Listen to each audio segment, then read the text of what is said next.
ఎన్నో ఇబ్బందులకు వచ్చి వాలంటీర్లుగా చేస్తున్నారు. గత 5 ఏళ్ల నుంచి కరోనా టైంలో కూడా పిల్లల్ని కుటుంబాన్ని సైతం మేము వదిలేసి ప్రజల ప్రాణాల తర్వాతే మా కుటుంబాలు అంటూ కూడా మేము మా ప్రాణాలని సైతం లెక్క చేయకుండా మేము మొదటి నుంచి 5 ఏళ్ల పాటు ప్రజలందరికీ సేవ చేశాం.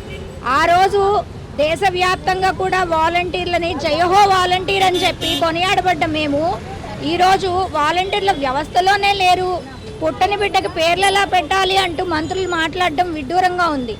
అలాగే మేము వరదలు వచ్చినప్పుడు కనిపించామా అని డైరెక్ట్గా ముఖ్యమంత్రి గారిని డిప్యూటీ ముఖ్యమంత్రి గారిని కూడా నేను ప్రశ్నిస్తున్నాను. వరదల టైంలో కూడా పిల్లల్ని సైతం వదిలేసి వరద నీళ్లలో పడి ఈదుతూ మేము వెళ్ళి సేవ చేసినప్పుడు మా సేవలు మీ కంటికి కనబడలేదా? మేము స్వచ్ఛందంగా రాలేదా? మేము ఏ పార్టీలకి సంబంధించి సేవ చేయడానికి మేము పార్టీల తరఫున ఎన్నిక కాబడలేదు. వాలంటీర్లలో డిగ్రీలు పీజీలు చేసిన వాళ్ళం కూడా వాలంటీర్గా ఈరోజు వర్క్ చేస్తున్నాం. ఆ రోజు మీరే ఉగాది రోజు వాలంటీర్లందరికీ తీపి కబురు అంటూ ఏం చెప్పారు మాకు? మీకు 5,000 రూపాయల జీతం ఏం సరిపోతుందమ్మా?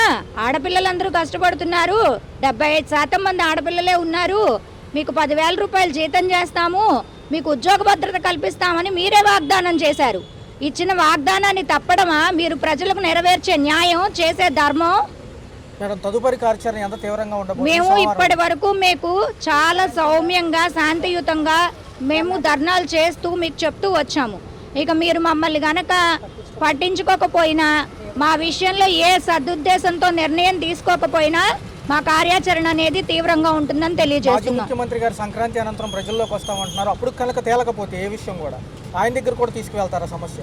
మేము మాజీ ముఖ్యమంత్రి గారి దగ్గరికే కాదండి, మేము ప్రతి ఒక్క మంత్రుల్ని, మాజీ మంత్రుల్ని, ఎమ్మెల్యేలని ప్రతి ఒక్కళ్ళని కలిసి మా గోడ అనేది తెలియజేయడం జరుగుతుంది. అనిపిస్తుంది ఇన్నాళ్ళు కూడా ఇన్ని పోరాటాలు చేశారు కానీ ఇంకా ఒక సమస్య కొలిక్కి రాలేదు. సోమవారం నుంచి కార్యాచరణ ఎలా ఉండబోతుంది? సార్, మేము ఇప్పటి వరకు చాలా ఓపిక్గా ఓర్పుతో అన్నీ కూడా మేము ఎక్కడికక్కడ అంతా కూడా మేము ఇచ్చేసి పోలీస్ వాళ్ళకి కూడా మేము అన్నీ ముందే చెప్పి మేము అనేది చేయడం జరిగింది.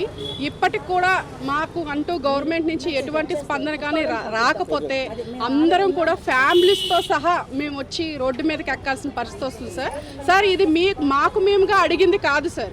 చంద్రబాబు గారు ఆయన గవర్నమెంట్ కోసం, కూటమి ప్రభుత్వం కోసం ఆయన కానగా మేనిఫెస్టోలో ఇచ్చిన వాగ్దానాన్నే మేము అడుగుతున్నామే తప్ప మాకు కొత్తగా ఏమి మేము యాడ్ చేసుకొని అడగట్లేదు సార్. మేనిఫెస్టోలో ఆయనగా 10,000 చేస్తామని, ఈ 5,000 మీకు సరిపోవని, ఈ 5,000 రాబోయే రోజుల్లో ఈ 5,000తో ఏం కష్టపడతారని, ఆడపిల్లలు ఉన్నారని కాబట్టి ఆయనగా చెప్పి ఈనాడు 7 నెలల నుంచి సార్ మాకు లేవు. మమ్మల్ని వరదల్లో మాకు చంటి పిల్లలు ఉన్నారు సార్. వేరే ఊర్లో ఖమ్మం ఎలా ఉంది సార్? ఖమ్మం అనే ఊర్లో మేము ఇరుక్కుపోతే మీరు వస్తారా సస్తారా, ఇమీడియట్లుగా మిమ్మల్ని జాబ్లో నుంచి తీసేస్తామని మా హెల్త్ మేడమ్స్ నుంచి ఎవ్రీవన్ ఫోన్ చేసి మాకు మామూలు ఇచ్చేయలేదు సార్. మా ఇంటి ముందు మోకాల వరకు నీళ్ళు వచ్చేసినాయి సార్. చంటి పిల్లల్ని వదిలేసుకొని పాలు తేలు ఇదవుతున్నా ఈదుకుంటూ వెళ్ళి ఎక్కడైతే వరదలో ఇరుక్కుపోయిన వాళ్ళకి పొట్లాలని ఎవ్రీథింగ్ మేము ఇచ్చాం సార్. ఆనాడు జీతం ఇస్తుందని చెప్పి అన్ని ప్రభుత్వాలు ముందుకు వచ్చినాయి, అన్ని ఆఫీసర్లు ముందుకు వచ్చారు సార్. ఇంటికి వెళ్ళి మంచినీళ్ళు తాగుతున్నా నువ్వు వచ్చి సర్వే చేస్తావా లేదా, నీ జాబ్ పీకేయమంటావా, నువ్వు వచ్చి సర్వే చేస్తావా లేదా, నీ జాబ్ పీకేయమని మీ పేర్లు పైకి ఇచ్చేస్తాం, మీ పేర్లు పైకి. ఆనాడు మా పేర్లు పైకి ఇస్తా అన్నాక సార్ ఈనాడు పైకి ఇమ్మనండి సార్, మా శాలరీస్ రావట్లేదు, ఈనాడు ఎందుకు రానివ్వరు? సోమవారం నుంచి తదుపరి కార్యాచరణ ఎలా ఉండబోతుంది సార్? చాలా తీవ్రంగా ఉంటుంది సార్. మేమైతే ముందే చెప్తున్నాం, చాలా తీవ్రంగా ఉంటాము. ఇప్పటి వరకు చాలా ఓపిక సహనంతో ఉన్నాం. మా సహనాన్ని, ఆడవాళ్ళ సహనాన్ని మటుకు పరీక్షించొద్దు. ఓకే, చూసుకున్నట్లయితే ఎలా ఉంది? ఈ రోజు చూసుకుంటే వినూత్నంగా మళ్ళీ వెనక్కి నడవడం ప్రారంభించారు. గత కొన్ని నెలలుగా చేస్తున్న ఈ యొక్క ఉద్యమానికి సంబంధించి కానివ్వండి, మీరు ఇంకా పారదర్శకంగానే అడుగుతున్నారు. 5,000 కూడా మేము చేస్తామంటున్నారు, 10,000 చెప్పిన మాట వాళ్ళు తప్పారు. ఎలా అనిపిస్తుంది? అందరికీ గుడ్ మార్నింగ్ అండి. అలాగే చంద్రబాబు నాయుడు గారికి, పవన్ కళ్యాణ్ గారికి కూడా మా మరోసారి విజ్ఞప్తి చేస్తూనే ఉన్నాము. ఇన్నిసార్లు విజ్ఞప్తి చేస్తున్నా మీకు వినపడడం లేదా, వినిపించి మీరు మాట్లాడడం లేదో తెలియడం లేదు. దయచేసి ఈరోజు బ్యాక్ వాక్ నడుస్తున్నాము. ఇక్కడ ఎంతమంది వాలంటీర్స్ అమ్మాయిలే ఉన్నారు చూసారా, ఎక్కువ మంది. మీరు ఆడవాళ్ళకి న్యాయం చేస్తానని చెప్పారు. ఆడవాళ్ళే, ఇప్పుడు మేము ఉన్నది కూడా ఆడవాళ్ళమేనండి. మీకు అర్థం అవ్వాల్సిన విషయం ఏంటంటే, ఇంత పనులు మానేసుకొని మేము 5,000 కదా మేము చేస్తున్నాం, చాలా చిన్న అమౌంట్, మీకు చాలా చాలా చిన్న అమౌంట్. ఇప్పుడు జనాలు కూడా మా వాలంటీర్స్ ఇంత ఇప్పుడు ఏంటని ఫోన్ చేసి మరీ అడుగుతున్నారు. వాళ్ళకి కావాలని తెలుస్తుంది, మీకు తెలియడం లేదా? దయచేసి మమ్మల్ని తీసుకోమని మేము కోరుకుంటున్నాం. అలాగే యువగలంలో చూసుకుంటే యువగలంలో నిజంగానే ఆయన చెప్పినప్పుడు ఎలా అనిపించింది? 10,000 ఇస్తామన్నారు, మీకు ఆ శాలరీస్ ఏం సరిపోతాయి అన్నారు. ఇప్పుడు చూస్తే లోకేష్ గారు ఏం మాట్లాడలేదు, చంద్రబాబు గారు రెస్పాన్స్ లేదు, పవన్ కళ్యాణ్ గారు అసలు ఈ టాపిక్ లేనట్టు బిహేవ్ చేస్తారు. అవునండి, యువగలంలో లోకేష్ గారిని ఒక మైనారిటీ మహిళ వాలంటీర్ తను అడిగింది, ఇప్పుడు మేము వాలంటీర్స్గా కొనసాగుతున్నాము, మరి మీరు వచ్చిన తర్వాత కొనసాగిస్తారా అని అడిగితే దానికి నారా లోకేష్ గారు 100కి 200% మీ జాబ్స్ తీసే ప్రసక్తే లేదు, మీరు కంపల్సరీ ఉంటారు, కంపల్సరీ మీరు ప్రభుత్వంలో ఉండి తీరుతారు కాబట్టి నేను హామీ ఇస్తున్నానని చెప్పారు. మరి నారా లోకేష్ గారిని అడుగుతున్నాను నేను, ఎందుకంటే చంద్రబాబు గారిని అడిగాము, పవన్ కళ్యాణ్ గారిని అడిగాము, వాళ్ళ నుంచి రెస్పాండ్ ఏం రావట్లేదు మాకు. మీరన్నా చెప్పండి లోకేష్ గారు, కనీసం మీ నాన్నగారితో మాకు ఒక భరోసా ఇప్పించవలసిందిగా కోరుతున్నానండి. మేడం గారు, తదుపరి కార్యాచరణ ఎలా ఉండబోతుంది? ఇప్పుడు వరకు చాలా నిదానంగా ప్రశాంతంగా చాలా రిక్వెస్ట్గా అడిగిన మీరు రేపు నుంచి ఎలా ఉండబోతుంది? కార్యాచరణ ఏమంటారు అసలు? మేమైతే ఇప్పుడు వరకు రిక్వెస్టెడ్గానే అడిగామండి, ఇంక నుంచి రిక్వెస్టెడ్గా అడగదలుచుకోలేదు. మేము అల్టిమేట్ జారీ చేద్దాం అనుకుంటున్నాం. ఎందుకంటే వాలంటీర్స్ ఇంత క్షోభ పెట్టిన తర్వాత ఏ ప్రభుత్వానికైనా ఆడపిల్లల కన్నీళ్ళు అనేది ఏ ప్రభుత్వానికి మంచిది కాదు. ఇంతమంది వాలంటీర్స్ ఆడపిల్లలు ఉన్నారు కాబట్టి మీరు కంపల్సరీగా వాళ్ళకి న్యాయం చేయాలని కోరుకుంటున్నాం. చూసుకున్నట్లయితే ఈ హామీలు ఇచ్చి తప్పారు కూటమి ప్రభుత్వాలు, కొన్ని నెలల నుంచి చేస్తున్నారు, వేరే పనులు కూడా వదులుకుని ఇవ్వాల్సిన బకాయిలు ఇవ్వలేదు. చంద్రబాబు గారు, సీఎం గారు, ఒక పక్క ఉప ముఖ్యమంత్రి గారు, విద్యాశాఖ మంత్రి కూడా ఏం రెస్పాన్స్ ఇవ్వట్లేదు. ఎందుకంటే గాల్లో దీపం లాగా మమ్మల్ని కూడా గాల్లో దీపం లాగా పెట్టి దేవుడు అన్నట్టు వదిలేశారండి ప్రభుత్వం. ఎందుకంటే ఎలక్షన్ ముందు మాత్రం మాకు కొన్నంత ఆశలు చూపించారు, 10,000 ఇస్తాము, మిమ్మల్ని మంచి ఉద్యోగంలో నిలబెడతానని నిలువున ఈరోజు రోడ్డు మీద నిలబెట్టేశారు ఈ ప్రభుత్వం. ఖచ్చితంగా నేనైతే దీన్ని ఖండిస్తున్నాను. ఇంతమంది వాలంటీర్లు రోడ్డు మీద పడుతున్నారంటే మీ ప్రభుత్వంలో ఒకసారి ఆలోచించండి. మీరు ఇంతమంది ఈ ప్రభుత్వం వచ్చిన తర్వాత ఇంతమంది రోడ్డు మీద పడి ఈ ప్రభుత్వాన్ని ఇంత మరి అనుకుంటున్నారే అనుకొని వీళ్ళందరికీ ఒక ఉద్యోగ భద్రత కలిగించి మీరు చెప్పిన మాట నిలబెట్టుకుంటే మీరు చాలా మళ్ళీ నెక్స్ట్ ఎలక్షన్లో కూడా మీరు గెలుస్తారని అనుకుంటున్నానండి. లేదంటే మళ్ళీ ఎలా వచ్చారో అలాగా ఖచ్చితంగా వెళ్తారని నేను అనుకుంటున్నాను. మాజీ ముఖ్యమంత్రి గారు 27 తర్వాత ప్రజల్లోకి రాబోతున్నారు, మీ సమస్య ఆయన దగ్గర కూడా తీసుకెళ్తారా? 100% ఖచ్చితంగా అండి. ఎందుకంటే ఇప్పుడు ఎన్ని రోజుల నుంచి చెప్తున్నాము, ఎటువంటి మాకు ప్రభుత్వం నుంచి ఎలాంటి రెస్పాండ్ లేదు.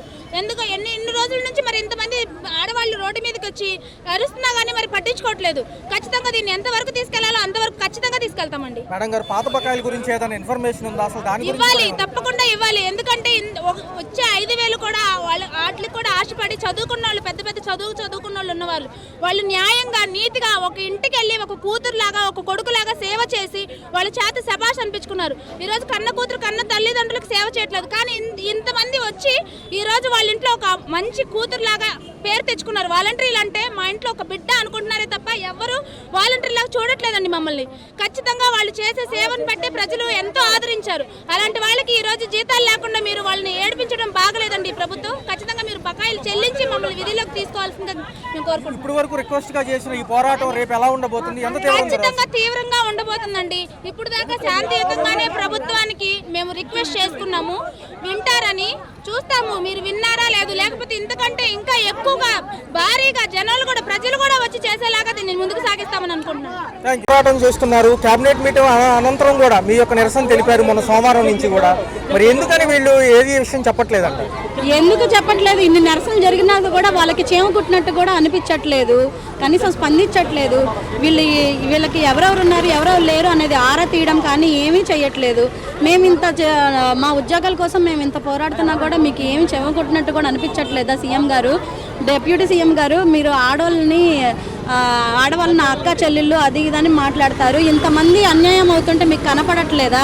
ఇప్పుడు మీకు నిరసన తెలుపుతూ మేము వెనక్కి నడుస్తున్నాం. ఎందుకంటే మీరు ఎలా అయితే హామీ ఇచ్చి వెనక్కి తప్పారో మేము అట్లాగే మా ఉద్యోగం కోసం ముందుకు వెళ్ళాలని చెప్పేసి మేము వెనక్కి నడుస్తున్నాం. మా ఉద్యోగం కావాలంటే మేము వెనక్కి నడవాలి కాబట్టి మీరు నడిచినట్టు మేము నడవలేము కాబట్టి మేము మా ఉద్యోగం కోసం చేస్తున్నాం. పవన్ కళ్యాణ్ గారు కానివ్వండి, ముఖ్యమంత్రి గారు కానివ్వండి, ఏమి స్పందించట్లేదు. ఎందుకంటారు? స్పందించట్లేదు ఎందుకు అనేది కూడా రావట్లేదు. అసలు వాళ్ళు ఇలా జరుగుతున్నాయి అలాగే అంటుంది, చీమ కుట్టినట్టు కూడా అనిపించట్లేదు. అంటే మేము మనుషుల్లా కనపడట్లేదా? మేము ఆడవాళ్ళలా కనపడట్లేదా? మీకు ఎలా కనపడుతున్నాం? మేము రోడ్డు మీద ఇలాగా ఎంతమంది ఆడవాళ్ళు మీకు న్యాయ పోరాటం చేస్తుంటే అయినా కూడా మీకు ఏం చీమ కుట్టినట్టు కూడా అనిపించట్లేదు.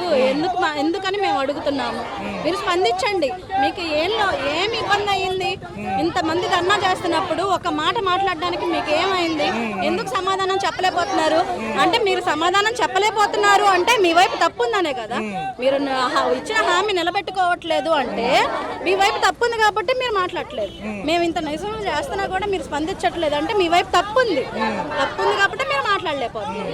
తదుపరి కార్యాచరణ ఎలా ఉండబోతుంది మేడం? ఇంకా సమయం ఏమైనా ఇద్దాం అనుకుంటున్నారా? పోరాటాలకు సిద్ధమవుతుంది? ఇంకా సమయం ఏం లేదండి. మొన్న 2వ తారీఖు క్యాబినెట్ మీటింగ్ జరిగినప్పుడు కూడా మేము ఎదురు చూసాము. అప్పుడు కూడా ఏమీ లేదు, ఎప్పుడులాగే నిరుత్సాహమే కలిగింది.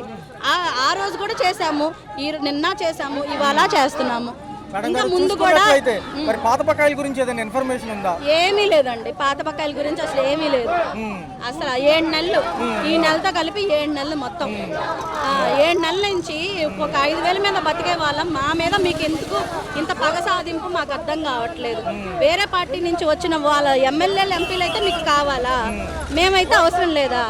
మేము ఏంటి 5,000 ఉద్యోగాలు చేసుకునే వాళ్ళం, మేము మీకు అవసరం లేకపోయాము అంటే జనాల గురించి మీకు అవసరం లేదు. జనాల కోసం మేము సేవ చేస్తాం, మీరు జనాల గురించి పట్టించుకోవట్లేదు, అందుకనే మేము వద్దంటున్నారు మీకు. ఏం చెప్తున్నారు వీళ్ళు? ఇంకా ఏం చెప్పట్లేదు కనుకండి, వారు ఇచ్చిన మాట వెనక్కి తీసుకున్నారు కాబట్టి ఈ రోజు మా బతుకులు వెనక్కి నడుస్తా ఉన్నామండి. ముందుకు సావాల్సిన మా యువత తరాన్ని వెనక్కి తీసుకొచ్చారండి. మరి చూస్తుంటే మరి వారు ఇచ్చిన వాగ్దానం నెరవేర్చలేకపోయారు కాబట్టి మేము నిరసన రూపంగా వాళ్ళకి తెలియజేస్తున్నామండి. మేడం, చూసుకుంటే తదుపరి కార్యాచరణ ఎలా ఉండబోతుంది? ఇప్పటికే కొన్ని నెలలు అవుతుంది, బకాయిలు కూడా విడుదల చేయడం లేదు. ఎందుకంటే రెస్పాన్స్ ఇవ్వట్లేదు వాళ్ళు. రెస్పాన్స్ ఇవ్వట్లేదంటే మేము అదే అనుకుంటున్నామండి. ఎందుకు ఇంతగా రెస్పాన్స్ రావట్లేదు గవర్నమెంట్ అని చెప్పి వారు ఇచ్చిన వాగ్దానాన్ని నెరవేర్చలేకపోయారు. ఇక ముందు నిరసన కార్యక్రమాలు అయితే చేయబోమండి. ఇప్పుడు దాకా మేము ఏం చేసినా శాంతియుతంగానే చేసుకుంటా వచ్చాము. మరి రానున్న దినాల్లో ఆవేదన సదస్సులే చేయబోతున్నామండి. మేమైతే పోరాటం ఎలా ఉండబోతుంది మేడం? ముట్టడితో సహా కార్యాలయాలన్నీ ముట్టడిస్తాడా? గవర్నమెంట్ కి సంబంధించినవి కానివ్వండి, సచివాలయాలు కానివ్వండి. ఖచ్చితంగా చేయబోతున్నామండి మేడం. మరి చూసుకున్నట్లయితే ఇప్పుడు వరకు పవన్ కళ్యాణ్ గారు కానీ, చంద్రబాబు గారు కానివ్వండి, లోకేష్ గారు కానీ ఏమీ మాట్లాడలేదు. ఎందుకంటారు? వాళ్ళు ఇచ్చిన వాగ్దానం నెరవేర్చలేకపోయారు కాబట్టి మాట్లాడకపోతున్నారండి. అదే వాళ్ళు ఇచ్చిన వాగ్దానాన్ని నెరవేర్చి ఉంటే కనుక ఈ రోజు వాలంటీర్ల కోసం గట్టిగా మాట్లాడేవాళ్ళు, మా కోసం ముందుండేవాళ్ళు వాళ్ళు. మరి ఈ రోజు వారు చేసిన వాగ్దానాన్ని వెనక్కి తీసుకున్నారు కాబట్టి మా రోడ్లు ఈ రోజు చూసుకుంటే ప్రతి ఒక్కరు యువతరం వచ్చారు. ఇక్కడ జెన్యూన్ వాలంటీర్స్, ఇక్కడ మీరు బాబు గారు, పవన్ కళ్యాణ్ గారు, మీరు మేము కార్యకర్తలు నాయకులు అనుకుంటున్నారేమో, మేము జెన్యూన్ గా ప్రతి వాలంటీర్లు వచ్చామండి. ఈ రోజు మా యువతరం మరి ఈ రోజు నడి రోడ్డు మీద వెనక్కి నడిచే బతుకులు మీరు మాకు ఈ రోజు అనుగ్రహించారండి. మీరు కూటమి ప్రభుత్వాన్ని దక్కించుకొని మాకు ఇచ్చిన పరిష్కారం ఇదేనండి. తదుపరి కార్యాచరణ ఎంత తీవ్రతరం దాల్చబోతుంది? ఇంకా తదుపరి ప్రణాళిక ఏంటంటారు? ప్రణాళిక ఏంటంటే అండి, ఖచ్చితంగా మేము ప్రతి సచివాలయాలకి, ప్రతి ఎమ్మెల్యేలకి, ఎంపీలకి, తర్వాత కమిషనర్ వాళ్ళకి అందరినీ కలవబోతున్నాం రానున్న రోజుల్లో. త్వరితగతిన ఈ సమస్యను పరిష్కరిస్తే మంచిది కదా. ఎందుకంటే నూతన సంవత్సరం వచ్చింది, ఉగాది నుంచి కొత్త కార్యక్రమాలు అంటున్నారు. అదేదో విధుల్లో తీసుకుంటే అయిపోతుంది కదా. మీరు ఇంకా 10,000 కూడా డిమాండ్ చేయట్లేదు. మేము 10,000 కూడా డిమాండ్ చేయట్లేదు. మంచి ప్రభుత్వం అన్నారు కాబట్టి మా ఆలోచన ఏంటంటే మంచి ప్రభుత్వం మా గురించి కూడా మంచిగా ఆలోచించబోతుంది అని మేము ఇప్పటికీ అనుకుంటున్నామండి. Okay madam.